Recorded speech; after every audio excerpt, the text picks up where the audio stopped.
الحمد لله رب العالمين والصلاة والسلام على سيد الأمين. أما بعد، أعوذ بالله السميع العليم من الشيطان الرجيم. بسم الله الرحمن الرحيم. يا أيها الذين آمنوا استعينوا بالصبر والصلاة إن الله مع الصابرين.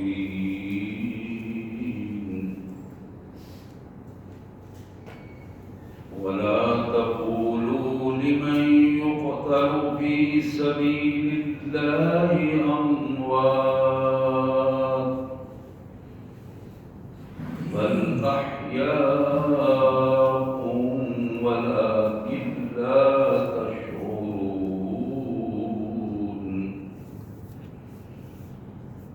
ولنبلونكم بشيء من الخوف والجوع ونقص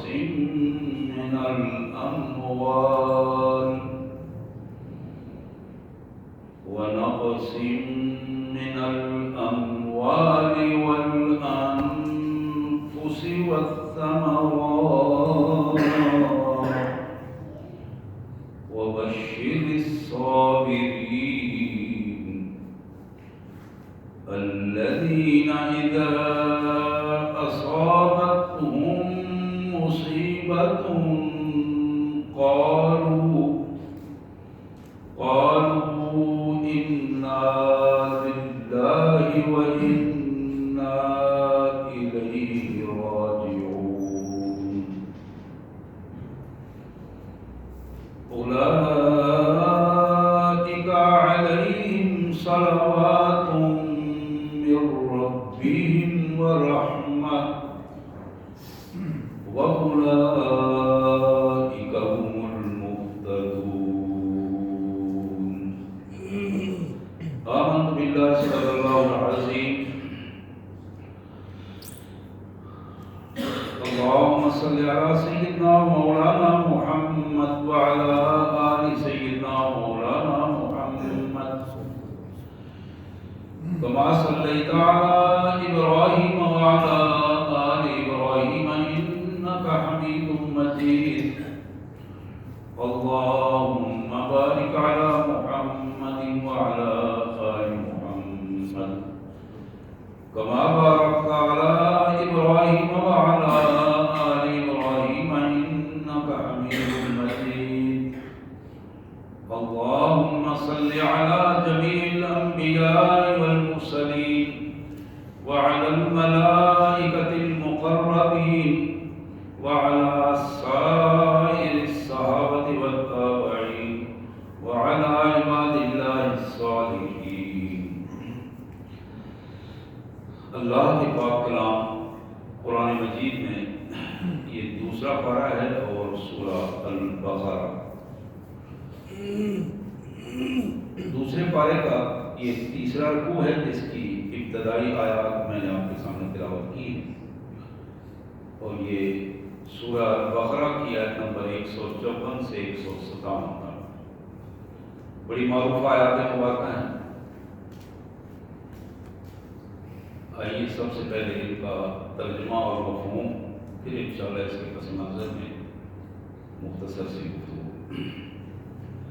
اللہ کے مبارک نام سے جو بڑا مہربان، بہت زیادہ رحم کرنے والا ہے. یا ایھا الذین آمنوا استعینوا بالصبر والصلاۃ. اے ایمان والو، اللہ سے مدد طلب کرتے ہوئے دو چیزوں کو بنیاد بناؤ، ایک صبر اور ایک صلاۃ. اللہ سے مدد طلب کرتے ہوئے دو چیزوں کی بنیاد پر مدد طلب کرو. ایک تو اپنے نظریے پر قائم رہو، صبر و استقامت سے کام لو، اور دوسرا اپنے آپ کو اللہ کے حضور اس کے دیے ہوئے شیڈول اور طریقے کے مطابق اس کے حضور جھک جاؤ.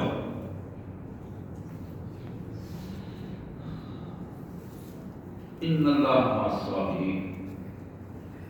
جو لوگ اللہ تبارک و تعالیٰ کے طریقے کے مطابق اس کے دیے ہوئے نظریے پر ڈٹ جاتے ہیں، اللہ ان کا ساتھ دیتا ہے۔ جو بندے اللہ کے دیے ہوئے نظریے پر ڈٹ جاتے ہیں، قائم رہتے ہیں، صبر و استقامت سے کام لیتے ہیں اور نمازوں کا خیال رکھتے ہیں، اللہ کے حضور دیے ہوئے شیڈول کے مطابق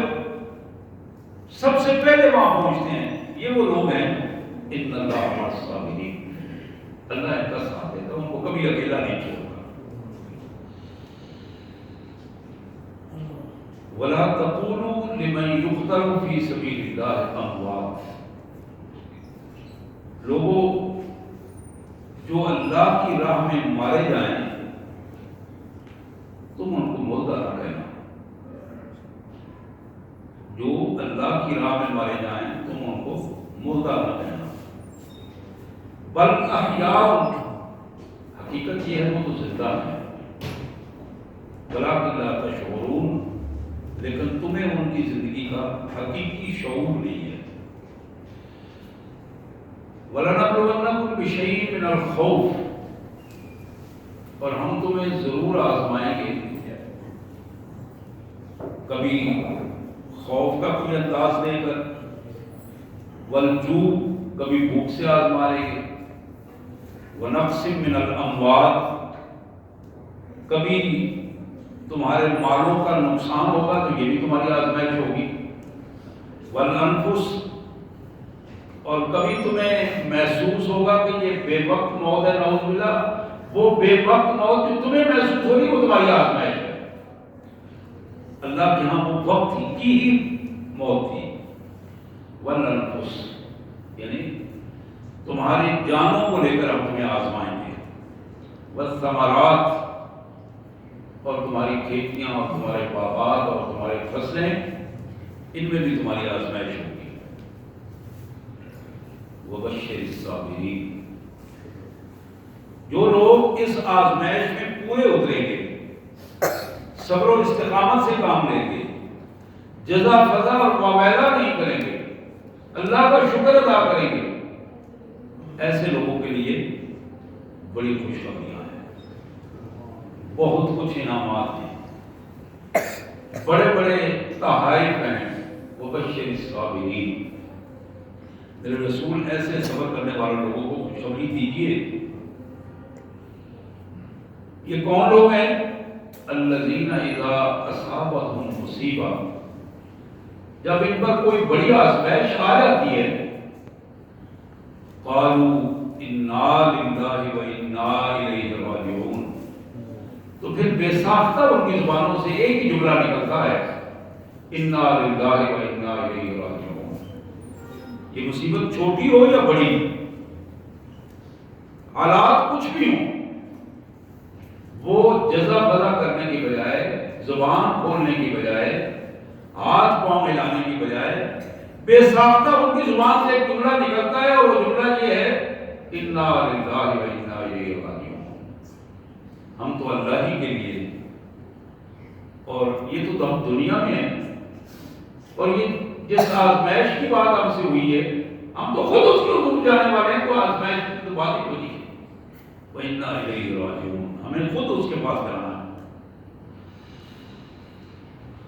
اللہ فرماتے ہیں أُولَٰئِكَ عَلَيْهِمْ صَلَوَاتٌ مِّن رَّبِّهِمْ، یہ وہ بندے ہیں جو شعوری طور پر ہر آزمائش کے موقع پر اپنے اللہ کی طرف رجوع کرتے ہیں، انا للہ و انا الیہ راجعون کہتے ہیں، اور عملاً ڈھل جاتے ہیں صبر و استقامت میں۔ اولئک علیہم صلوات من ربہم، ان بندوں پر اللہ کی خصوصی عنایات ہیں۔ صلوات، آپ کو یاد ہوگا کہ عام انداز میں جو صلاۃ لفظ بولا جاتا ہے یہ درود کے لیے بولا جاتا ہے، اللہ کی عنایتیں ہیں ان پر، خصوصی مہربانیاں ہیں اللہ تعالیٰ کی، رحمت، اور اللہ ان پر خصوصی رحمت بھی فرماتے ہیں۔ وَأُولَٰئِكَ هُمُ الْمُهْتَدُونَ، یہی لوگ ہیں جو سیدھے راستے پر 3 چیزیں ارشاد فرمائیں. یہ بندے اللہ کی صلوات ہیں ان پر، اللہ کی رحمتیں ہیں ان پر، اور ساتھ سرٹیفکیٹ دیا مولا قوم المحتدون، یہ سیدھے راستے پر ہیں، ہدایت کا راستہ ہے. سبحان اللہ وبحمدہ، سبحان اللہ العظیم وبحمدہ، نستغفر اللہ، وصلی اللہ علی النبی وعلی آلہ واصحابہ وازواجہ وبناتہ وبارک وسلم. حضرات، آج ذی القعدہ کے یہ آخری ایام ہیں جو گزر رہے ہیں، اور اسلامی سال کا بھی کیا آخری لمحات ہیں. غالباً 28 ذی الحجہ ہوگا آج. 2-3 دن ہیں اور اس کے بعد اسلامی سال نئے انداز میں نیا پیغام لے کر شروع ہوگا. اللہ سے دعا ہے کہ اللہ تبارک و تعالیٰ اس سال کا اختتام اور نئے سال کا افتتاح ہماری ایمان، سلامتی اور صحت کے ساتھ فرمائے، اور ہمیں توفیق عطا فرمائے کہ ہم اپنے گناہوں پر ندامت اور مغفرت کے اسباب پیدا کر سکیں، اور ہمیں توفیق عطا فرمائے کہ ہم اگلے سال ایک لمحہ جتنی اللہ نے ہمیں مہلت دی ہے زندگی کے ان لمحات کو اپنے اللہ کی رضا کے لیے صرف کر سکیں، اس کے پیارے حبیب کی سنت کے مطابق صرف کر سکیں. حضرات، پچھلے جمعہ المبارک کو غالباً 19 ذی الحجہ تھا، تو میں نے بتایا تھا کہ 18 ذی الحجہ کو سیدنا عثمان غنی رضی اللہ تعالی عنہ کی شہادت کریں. تو میں نے محض کا تعارف حدیث سے کروایا تھا کہ اللہ کے پیارے حبیب، ان کے داماد، دوہرے داماد اور جنتی داماد، اشرا مبشرہ کے معروف فرد، اور تاریخ انسانیت میں شرم و حیا کے پیکر، جس کا کوئی مقابلہ دوسرے سے نہیں ہے. تاریخ انسانیت میں جود و سخا کے پیکر کہ جناب عثمان غنی رضی اللہ تعالیٰ عنہ کی اس سخاوت کی اللہ نے بھی خصوصی طور پر تعریف فرمائی، اور اپنے نبی سے کئی دفعہ اللہ نے اظہار فرمایا، اور رسول اللہ صلی اللہ علیہ وسلم نے اپنے صحابہ کے سامنے اس کا اظہار فرمایا. ان کے حوالے سے بات ہو رہی تھی، تو میں نے عرض کیا تھا کہ انشاءاللہ اگلے جمعے میں شہادت کے حوالے سے کچھ باتیں بتاؤں گا. یہود کا ایک فطری جو انہوں نے بنا دیا تھا، تعصب کا انداز رسول اللہ صلی اللہ علیہ وسلم کے دور سے چل رہا تھا، لیکن ایک دفعہ نہیں، کئی دفعہ انہوں نے کوشش کی کہ رسول اللہ صلی اللہ علیہ وسلم کو نعوذ باللہ شہید کر دیا جائے. بڑا معروف واقعہ ہے، آپ کو آپ کے علم میں ہوگا کہ آپ کو یہودی آبادی میں ایک دفعہ دعوت دی گئی، اور یہ بات طے کی گئی خفیہ طور پر کہ حضور صلی اللہ علیہ وسلم کو بٹھایا جائے ایک جگہ پر، اور اوپر سے چٹان پتھر کی پھینک دی جائے. ہمیں آسانی ہو جائے گی کہنے میں کہ ہمیں تو پتہ ہی نہیں چلا اوپر سے پتھر آیا ہے اور ختم ہو گئے. اللہ نے اپنے حبیب صلی اللہ علیہ وسلم کو بتا دیا، اور نتیجہ یہ نکلا کہ ان کا سارا پلان جو ہے وہ ختم ہو گیا. کبھی کھانے کی دعوت دے کر اس میں زہر ملا کر آپ کے سامنے رکھا گیا، اور کوشش کی گئی کہ چلو اس بہانے نعوذ باللہ آپ کی زندگی کا خاتمہ ہو جائے. تو اللہ نے اس کھانے کو توفیق دی. اس کھانے نے رسول اللہ صلی اللہ علیہ وسلم کو خود بتایا کہ میں زہریلا ہوں. اس قسم کے مختلف انداز، مختلف حوالوں سے کبھی امت مسلمہ میں پھوٹ ڈالنے کی کوشش کی گئی، گروپ بندی کرنے کی کوشش کی گئی، لیکن یہ چونکہ وحی کا دور تھا، محمد رسول اللہ صلی اللہ علیہ وسلم کو اسی وقت وحی کے ذریعے اللہ تعالیٰ آگاہ فرما دیتے تھے، اور نتیجہ یہ نکلتا تھا کہ معاملات کنٹرول ہو جاتے تھے. سیدنا صدیق اکبر رضی اللہ تعالیٰ کا تقریباً 2.25 سال کا دور اس کیفیت میں گزرا کہ آپ اسے نبوت کا تتیمہ کہہ سکتے ہیں کہ رسول اللہ صلی اللہ علیہ وسلم کے دور کے اثرات ان 2 سالوں میں مرتب رہے، اور یہ 2 سال ہی تھے جن میں نبی رحمت صلی اللہ علیہ وسلم کی اس ساری حیرت کو اور سارے نظام کو لوگ بھول نہیں سکے، اور کبھی بھی نہیں بھولنا چاہیے تھا، لیکن وہ چونکہ بالکل قریب ترین دور تھا تو صحابہ یوں ہی محسوس کرتے تھے کہ ابھی رسول اللہ صلی اللہ علیہ وسلم یہاں بیٹھے تھے، ابھی ارشاد فرما رہے تھے، ابھی یہاں بیٹھے تھے. تو وہ ایک ایسی کیفیت تھی کہ نظام ذہنوں میں تازہ رہا، اور ایک امت کی جو شرارہ بندی تھی وہ ٹوٹ نہ سکی. یہی کیفیت جناب فاروق اعظم رضی اللہ تعالیٰ کے دور کی تھی. تقریباً 10 سالہ دور اس انداز میں گزرا کہ سیدنا فاروق اعظم رضی اللہ عنہ نے اپنی ذات کے حوالے سے بڑی سی بڑی آزمائشوں کو قبول کیا، لیکن اللہ کے رسول صلی اللہ علیہ وسلم کی امت اور آپ کے دین میں ذرہ برابر بھی رکھنا پسند نہیں کیا. جناب عثمان غنی رضی اللہ تعالیٰ عنہ کا دور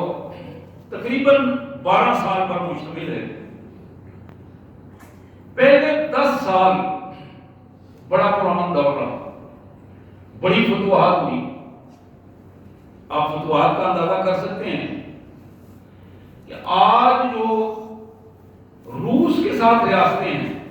جو ابھی چند سال پہلے ریاستیں آزاد ہوئی اور روس کے قبضے میں تھی، یہ بخارا، یہ سمرقند اور یہ ساری ریاستیں آج ان کے نام تک بھی تبدیل ہو گئے ہوئے ہیں. یہ ریاستیں اس دور میں آزاد ہوئی تھی، اس دور میں فتح ہوئی تھی جو حضرت عثمان غنی رضی اللہ عنہ کا دور تھا. اور یہاں رشیا سے لے کر افریقہ تک یہ پورا علاقہ جو حضرت عمر رضی اللہ عنہ کے دور میں تھا، ان میں فتوحات میں مسلسل اضافہ ہوتا رہا. ان ادوار میں آخری 2 سال جس میں یہود کو موقع ملا، پلاننگ ان کی کامیاب ہوئی، اور نتیجہ یہ نکلا کہ حضرت عثمان غنی رضی اللہ تعالیٰ عنہ کے خلاف بعض چھوٹی چھوٹی ایسی باتیں ان کو ایک بڑا ایشو بنا کر پیش کیا جانے لگا، اور اس میں وہ لوگ جو پلانٹڈ لوگ تھے، باہر سے لا کر بٹھائے گئے تھے، اور وہ لوگ مختلف حوالوں سے مختلف محفلوں میں اس قسم کی کہانیاں سناتے رہتے تھے. کبھی ادھر 4 بندوں میں بیٹھ کر کوئی بات کر دی، کبھی ادھر کوئی بات کر دی، امیر المومنین یہ بھی کر رہے ہیں، وہ بھی کر رہے ہیں، اس طرح نہیں ہونا چاہیے، اس طرح نہیں ہونا چاہیے. نتیجہ یہ نکلا کہ آہستہ آہستہ لوگوں کی جو کمزور ایمان کے لوگ تھے ان کے اندر ان کی ذہن سازی شروع ہوئی. یہ 35 ہجری کی بات ہے کہ 18 ذی الحج کو اس سے پہلے ذی قعدہ کے شروع میں، یعنی عید الفطر شوال ہے، شوال کے بعد ذی قعدہ ہے، جو ہی لوگوں نے رمضان المبارک کے بعد ایام حج شروع ہوئے تو پوری دنیا سے شوال میں لوگ سفر شروع کر دیتے تھے حرم کی طرف. ذی قعدہ میں تقریباً ذی قعدہ کے آدھے تک لوگ جو ہیں وہ حرم میں پہنچ جاتے تھے، اور بالآخر ذی قعدہ ختم ہوتا اور اس کے بعد ایام حج شروع ہو جاتے. یکم ذی الحج کے بعد ایک معمول تھا. ان افراد نے جو پلان بنایا وہ یہ پلان بنایا کہ پوری امت جب وہاں اکٹھی ہو تو آپ سارے بلوائی جو ہیں وہ اکٹھے، فتنہ و فساد والے لوگ اکٹھے ہو جائیں اور مدینہ طیبہ پر امیر المومنین کے خلاف چڑھائی کر دی جائے. اس پروگرام کے تحت تقریباً نصف ذی قعدہ تھا کہ یہ لوگ مدینہ طیبہ میں پہنچنا شروع ہوئے، اور بالآخر ذی قعدہ کے آخری دنوں میں انہوں نے 20 ذی قعدہ کے بعد انہوں نے کوشش کی کسی طریقے سے پورے کے پورے مکان کو گھیر دیا جائے جہاں امیر المومنین کی رہائش تھی. اور یہی امیر المومنین کا وہی دفتر بھی تھا، وہی رہائش بھی تھی اور سارا سلسلہ تھا۔ مجموعی طور پر تاریخ یہ ہمیں بتاتی ہے کہ یہ تاریخ انسانیت میں شاید منفرد واقعہ ہے کہ جس میں 44-45 مربع میل کے حکمران کا پانی 40 دن تک اس کنویں سے بند رہا جو کنواں خود خرید کر اس نے وقف کیا تھا۔ یہ جملہ جو میں نے بولا ہے کہ اس میں 2-3 چیزیں بڑی اہم ہیں۔ وہ کنواں جو اس شخص نے جب وہ امیر المومنین نہیں تھے اس وقت اللہ کی رضا کے لیے خرید کر وقف کر دیا تھا، اس ایک ہی کنویں جس سے پورا مدینہ طیبہ پانی پیتا تھا، اس میٹھے کنویں سے اس پانی کو اس شخص پر 40 دن تک بند کر دیا گیا، قبضہ کر کے، اور 40 دن تک ان کے گھر کو اس کنویں سے پانی نہیں گیا، جس کا اظہار انہوں نے اپنے خطبے میں بھی کیا۔ میں وہ الفاظ آپ کے سامنے دہراؤں گا۔ ان حالات میں بار بار امیر المومنین سے یہ درخواست کی جاتی رہی، آپ ہمیں اجازت دیں تاکہ ہم ان لوگوں کے ساتھ لڑ کے اور ان کو ختم کر دیں یا انہیں یہاں سے بھگا دیں۔ چند سو لوگ تھے، کچھ زیادہ لوگ نہیں تھے۔ کچھ صحابہ کرام بھی مدینہ طیبہ میں موجود تھے، جناب علی کرم اللہ وجہہ، ان کی فیملی، سارے لوگ موجود تھے۔ بار بار حضرت عثمان غنی رضی اللہ تعالیٰ نے اس کا اعلان کیا کہ مجھے اللہ کے رسول صلی اللہ علیہ وسلم نے منع کر دیا ہے۔ انا صابر علی نفسی، یہ حدیث کے الفاظ ہیں، میں رسول اللہ صلی اللہ علیہ وسلم کے ارشاد کے مطابق اپنے آپ پر کنٹرول کروں گا اور صبر کروں گا۔ حضور صلی اللہ علیہ وسلم نے مجھے حکم دیا تھا کہ ایسی آزمائش جب آئے گی تمہارے اوپر، تمہیں بہرحال شہید ہونا ہے، اس شہادت سے پہلے کسی فتنے میں مبتلا نہ ہونا، اور تم صبر و رضا سے کام لینا۔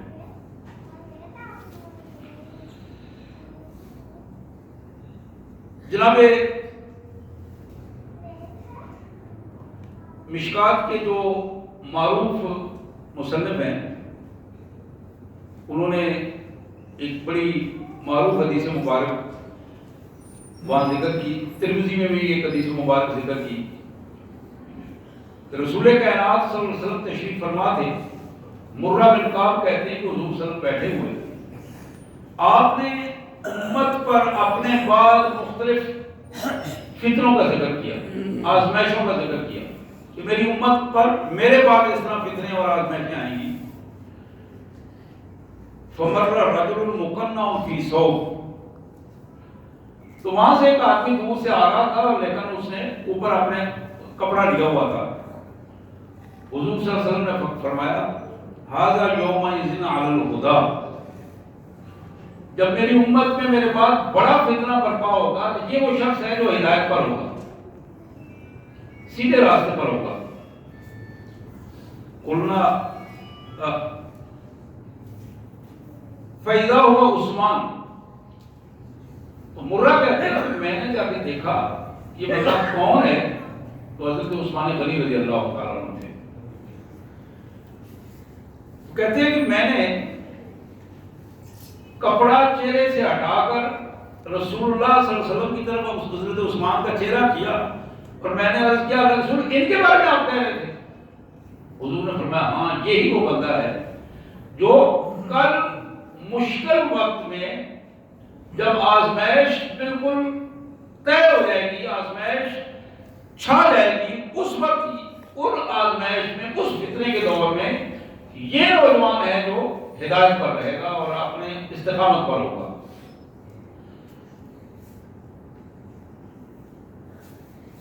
حضرت عثمان غنی رضی اللہ تعالیٰ عنہ کے حوالے سے ابی سہلہ کی ایک روایت، بڑے معروف تابعی ہیں ابی سہلہ جو آزاد کردہ غلام ہیں جناب عثمان غنی رضی اللہ تعالیٰ عنہ کے، کہتے ہیں کہ جعل النبی صلی اللہ علیہ وسلم یسر الی عثمان ولون عثمان یتغیر،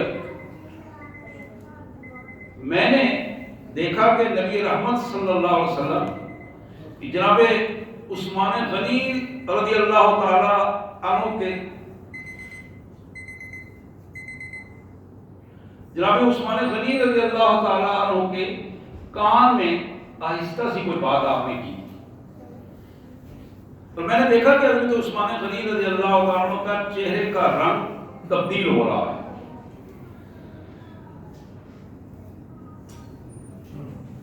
اور بالکل وہی کیفیت، رنگ کا وہی انداز میں نے اس دن بھی دیکھا کہ جس دن شہادت کا دن تھا۔ حضرت عثمان غنی رضی اللہ تعالی عنہ اپنے گھر میں اس کیفیت میں موجود تھے۔ یہ وہی تبدیلی کا رنگ تھا جو محمد رسول اللہ صلی اللہ علیہ وسلم جب انہیں کوئی بات بتا رہے تھے اس وقت ان کی کیفیت تھی، وہی کیفیت آج میں نے اپنی نظروں سے دیکھی۔ کہتے ہیں کہ اس دن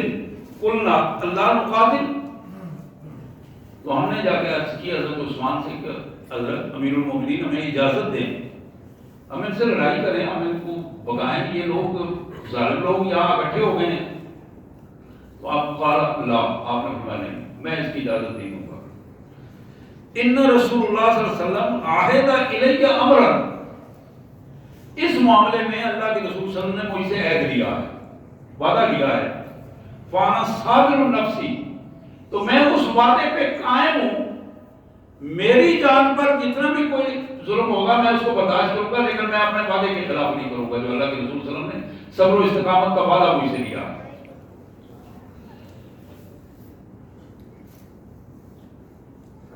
ایک اور تیسری حدیث مبارک،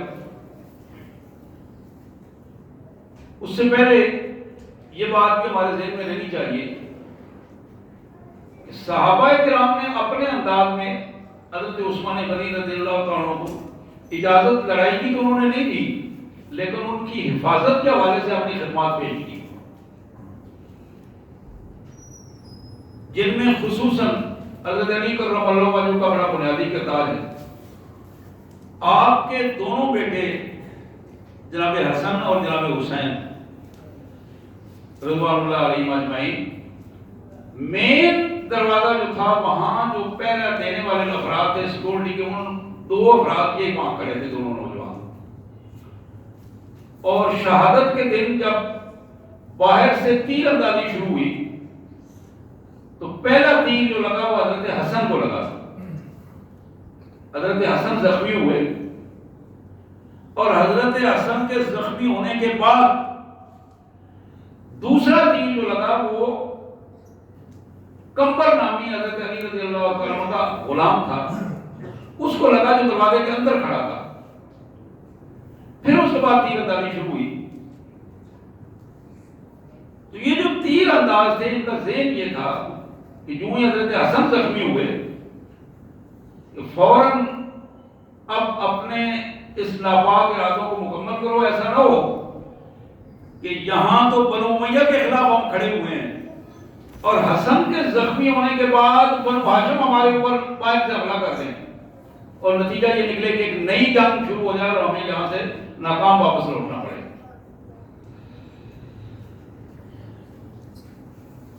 مشکات شریف کی ایک دوسری حدیث جس میں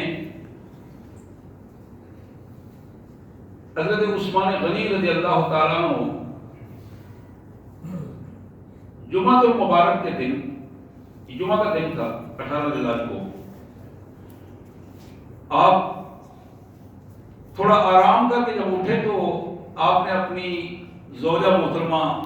سیدہ نائلہ جو اس وقت آپ کے پاس تھی انہیں بتایا کہ آج مجھے خواب ایک آیا اور مجھے لگتا ایسے ہے کہ آج میری شہادت کا دن ہے، اور یہ جو لوگ آئے ہوئے ہیں آج شاید یہ اپنے ناپاک ارادوں کو مکمل کریں۔ آپ نے غسل فرمایا، لباس پہنا، 2 رکعتیں ادا کی، اور اس کے بعد قرآن مجید لے کر تلاوت کے لیے بیٹھ گئے۔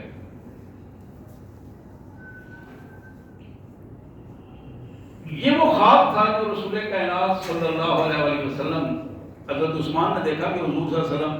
تشریف لائے خواب میں، اور جناب ابو بکر اور جناب عمر آپ کے ساتھ ہیں، تو دور سے اشارہ کر کے کہہ رہے ہیں عثمان جلدی آؤ، افطاری کا ٹائم ہو رہا ہے، ہم تمہارا انتظار کر رہے ہیں۔ یہی خواب حضرت عثمان غنی رضی اللہ تعالیٰ نے اپنی اہلیہ محترمہ کو سنایا اور ان کو بتایا کہ آج مجھے لگتا ہے کہ اس اشارے سے کہ اللہ کے رسول صلی اللہ علیہ وسلم کی طرف سے یہ جو اشارہ اللہ نے مجھے دیا ہے یہ میری شہادت کا ہی دن ہوگا۔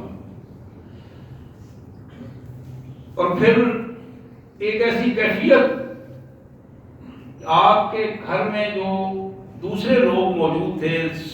حفاظت کے لیے، وہ چھت کے اوپر والے کمرے میں تھے، نیچے جو کہ آپ کی رہائش تھی، آپ تھے، آپ کی اہلیہ محترمہ تھی، اور یہاں ان لوگوں کو موقع ملا کہ جو باہر سے آنے والے لوگ ہیں ان میں سب سے پہلا شخص جس نے باہر تیر چلا کر حضرت حسن کو بھی زخمی کیا، کمبر کو بھی اسی کا تیر لگا، اور جب وہ شخص اندر آیا اس نے آ کر سب سے پہلے حضرت عثمان غنی رضی اللہ عنہ کو داڑھی مبارک کو پکڑا۔ وہاں ایک جملہ حضرت عثمان نے کہا رضی اللہ تعالیٰ عنہ کہ بھتیجے، اگر تمہارا باپ آج زندہ ہوتا تو وہ کبھی تمہاری اس حرکت کو معاف نہ کرتا اور کبھی پسند نہ کرتا جو تم نے حرکت کی ہے۔ یہ محمد بن ابی بکر تھا جس کو یہودیوں نے ایک سازش کے تحت، ایک پورے پلان کے تحت آگے لگایا اور اس کو ایک گروپ لیڈر بنا کر آگے پیش کیا۔ جو ہی یہ جملہ اس نے سنا وہ پیچھے ہٹ گیا۔ اس کے بعد جو باہر سے مصر سے آئے ہوئے کچھ لوگ تھے، کچھ شام سے آئے ہوئے لوگ تھے، وہ دو چار افراد جو اندر آئے تھے، انہوں نے آپ کے سر مبارک پر ایک لوہے کی لٹ تھی وہ ماری، جس کی وجہ سے دو افراد نے یہ حرکت کی اور آپ وہی شہادت ہوئی آپ کی۔ آج تک وہ قرآن مجید ترکی کے عجائب گھر میں موجود ہے، جس قرآن مجید پر جناب عثمان غنی رضی اللہ عنہ کا بہتا ہوا خون گرا تھا، اور وہ الفاظ جن پر خون گرا تھا، فَسَيَكْفِيكَهُمُ اللَّهُ، تمہاری طرف سے اللہ ان لوگوں کو کافی ہے جو تم پر ظلم کر رہے ہیں۔ یہی مفہوم تھا، اس آیت کا، اور اسی کے اوپر حضرت عثمان غنی رضی اللہ عنہ کے خون کے قطرے وہ گرے ہیں، اور آج تک وہ عملی طور پر وہ قرآن مجید کا نسخہ بھی موجود ہے۔ حضرات، یہ ایک پوری کیفیت تھی جو میں نے مجموعی طور پر آپ کے سامنے رکھی۔ جناب علی کرم اللہ وجہہ کا اپنا ایک کردار تھا، مشکیزہ پانی کا بھر کے لا رہے تھے، اور انہی ظالموں نے دیکھتے ہوئے کہ یہ علی ہیں اور مشکیزہ لا رہے ہیں پانی کا بھر کے حضرت عثمان رضی اللہ عنہ کے گھر تک آنے کے لیے، تیروں سے اس مشکیزے کو چھلنی کر دیا گیا۔ یہ تاریخ کا بڑا اہم حصہ ہے۔ حضرت علی کرم اللہ وجہہ نے اپنی پگڑی جو اوپر دستار تھی اس کا ایک حصہ اوپر اٹھایا تاکہ یہ اندازہ ہو جائے کہ علی واقعی پانی لا رہا تھا، اور اس پانی کو راستے میں ضائع کر دیا گیا۔ سب سے پہلے جو خبر، شہادت کی خبر، سیدہ نیلہ وہی پاس تھی، وہ دوڑی اس شہادت کے بعد اور اوپر چھت پہ جا کے روتے ہوئے انہوں نے واویلا کے انداز میں کہا کہ امیر المومنین کو شہید کر دیا گیا ہے۔ انہی الفاظ کے ساتھ جب وہ معاملہ سامنے آیا تو جناب علی کرم اللہ وجہہ نے آسمان کی طرف دیکھ کر ہاتھ اٹھا کر کہا، یا اللہ تو جانتا ہے میں خون عثمان سے بری ذمہ ہوں۔ جناب علی کرم اللہ وجہہ کے ان الفاظ کے بعد جناب سعید بن زید رضی اللہ تعالیٰ عنہ، سعید بن زید رضی اللہ تعالیٰ عنہ، ان کا خدا کی قسم آج جتنا ظلم امیر المومنین جناب عثمان کے حوالے سے ہوا ہے، اس بدعمالی پر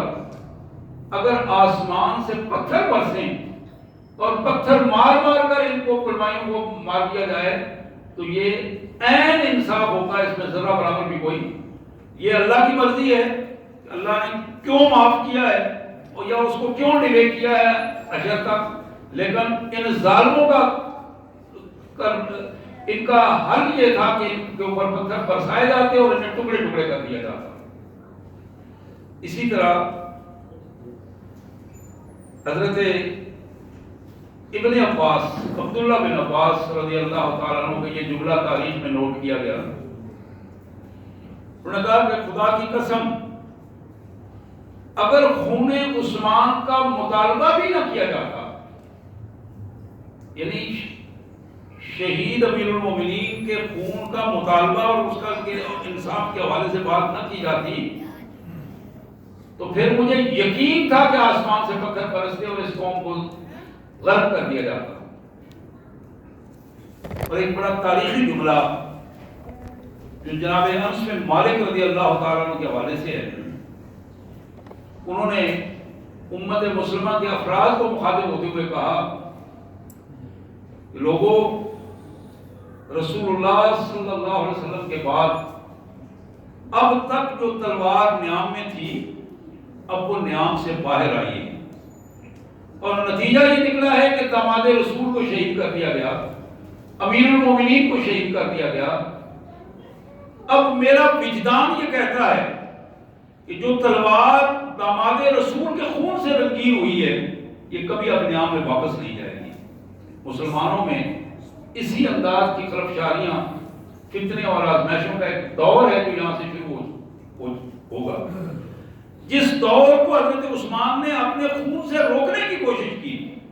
یہی وہ بنیاد تھی، اپنے خون سے روکنے کی کوشش کی، ورنہ حضرت عثمان غنی رضی اللہ تعالیٰ عنہ اگر اپنے فوج کو یا اپنے ساتھیوں کو یہ کہہ دیتے اور وہاں ان چند 100 افراد کا کلا کما ہو جاتا تو پوری سلطنت میں ایک ایسے فتنہ اور آگ کی ایک کیفیت ہوتی جو مسلسل بڑھتی چلی جاتی ہے اور ایک نیا فتنہ جو امت مسلمہ میں کھڑا ہو جاتا۔ 3 بنیادی چیزیں ہمارے ذہن میں رہنی چاہیے جن سے بچنے کی بھی کوشش کرنی چاہیے، لیکن وہاں اس دور میں یہ 3 بنیادی چیزیں ہیں جو سامنے آئی۔ پہلی چیز یہ تھی کہ بنو امیہ اور بنو ہاشم کی آپس میں جو عصبیت تھی پرانی جاہلیت کے دور کی، اس عصبیت کو ہوا دی گئی، یعنی قبائلی عصبیت۔ آج بھی یہی پوزیشن ہے، جب کام شروع ہوتا ہے تو مختلف قبیلوں میں، برادریوں میں، چھوٹے اور بڑوں میں لڑائیوں کا ایک سلسلہ جو اس کا آغاز کیا جاتا ہے اور کم تر لوگوں کو بڑے لوگوں کے گلے ڈالا جاتا ہے اور بڑوں کو ظلم کے لیے تیار کیا جاتا ہے اور وہاں میں ایک مناقشت شروع ہو جاتی ہے۔ وہاں یہ چونکہ برابر کے دونوں قبائل تھے، بنو امیہ اور بنو ہاشم، ان قبائل کو آپس میں لڑانے کی کوشش کی گئی اور اس کا آغاز ہوا۔ دوسرا بڑا ایک عصبیت کا پہلو جو اس دور میں شروع ہوا، قریش اور غیر قریش، یہ فتنہ جو ہے وہ اس کو پیدا کرنے کی کوشش کی گئی کہ جو لوگ قبیلہ بنو قریش سے ہیں وہ افضل ترین لوگ ہیں اور جو ان کے علاوہ لوگ ہیں وہ کمتر لوگ ہیں، اور نتیجہ یہ ہے کہ عصبیت اور تعصبات کا ایک سلسلہ جو ہے اس انداز میں بھی شروع ہوا جو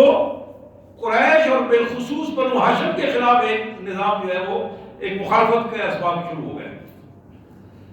اور تیسری بڑی آگ کا شعلہ جو چھوڑا گیا وہ اس سے بھی زیادہ بدترین تھا کہ عرب اور غیر عرب کے حوالے سے سلسلہ شروع ہوا، تعصبات کا بیج بویا گیا کہ جو لوگ عرب سے تعلق رکھتے ہیں وہ بہت اچھے لوگ ہیں نسبتاً ان کے کہ جو غیر عرب ہیں، اجمی ہیں۔ یہ تعصبات جب پیدا ہوئے ان چیزوں نے اور زیادہ آ کر رسول اللہ صلی اللہ علیہ وسلم کے بعد، خلافت کے بعد، خلافت راشدہ کے بعد جب بنو امیہ کا دور آیا یہی تینوں چیزیں اور بڑھی۔ جب بنو عباس کا دور آیا تو بہت زیادہ آگے نکل گئی اور نتیجہ ہر دور میں